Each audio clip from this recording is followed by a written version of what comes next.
एक राज्य में एक बार एक सन्यासी आया और सीधी राजा के महल में चला गया। उस सन्यासी के वेशभूष को देखकर राजा के किसी भी सन्यासी ने उसे अंदर जाने से नहीं रोका। वो सन्यासी सीधी राजा के दरबार में चला गया। सन्यासी को अपने सामने खड़ा देखकर राजा ने उसे पूछा, आप कौन हो और आपको क्या चाहिए? तब सन्यासी ने बोला, मैं एक आध्यात्मिक गुरु हूँ और प्रवचन देने के लिए मैं दूसरे राज्य को जा रहा था, लेकिन अब दिन ढलने को आया है तो मैं आज रात आपके महल में ही रुकूंगा। आज रात बिताने के लिए बस मैं थोड़ी जगह चाहता हूँ। सन्यासी की बात सुनकर राजा ने बोला, ये एक राजा का महल है, कोई विश्राम स्थल नहीं है जो आप यहाँ रात में रुकना चाहते हैं। आप बाहर जाइए, वहाँ रहने की आपको कोई ना कोई जगह मिल ही जाएगी। तब उस सन्यासी ने राजा से फिर एक प्रश्न किया, महाराज क्या मैं जान सकता हूँ कि आपसे पहले ये महल किसका था? तब राजा ने बोला, मेरे पिता का था, क्योंकि मुझसे पहले वही राजा थे। तब सन्यासी ने फिर से एक प्रश्न किया, अच्छा तो अब आपके पिताजी कहाँ हैं? राजा ने बोला, अब वो इस दुनिया में नहीं रहे, उन्हीं के बाद तो मैं राजा बना।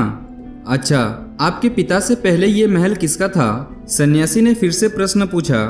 राजा को अब गुस्सा आने लगा, लेकिन फिर भी उसने शांत होकर जवाब दिया, मेरे पिता से पहले ये महल मेरे दादाजी का था और अब वो भी इस दुनिया में नहीं है। अब सन्यासी ने बोला, ये जगह जो ना कल तुम्हारी थी और ना ही तुम्हारे जाने के बाद ये किसी और का होगी। इस संसार में लोग कुछ ही समय रह पाते हैं और फिर चले जाते हैं। जहाँ हम अपना समय बिताते हैं वहीं हमारी विश्राम स्थल है। ना तुम इसे अपने साथ लेकर जा पाओगे और ना ही कोई और। बताओ, ये महल एक विश्राम स्थल नहीं है तो और क्या है? राजा ने सन्यासी की बात समझ गया और हाथ जोड़कर माफी मांगने लगा। तब उसने सन्यासी को रुकने की जगह दे दी। दोस्तों, ये बात तो हम सभी लोग जानते हैं कि इस संसार से हम कुछ भी लेकर नहीं जा सकते। खाली हाथ आए थे और खाली हाथ ही जाना है। जब तक इस संसार में आप हैं, मैं या मेरा इस चक्कर में ना पड़े। जिंदगी में धन, लोभ, लालच के पीछे ना भागे।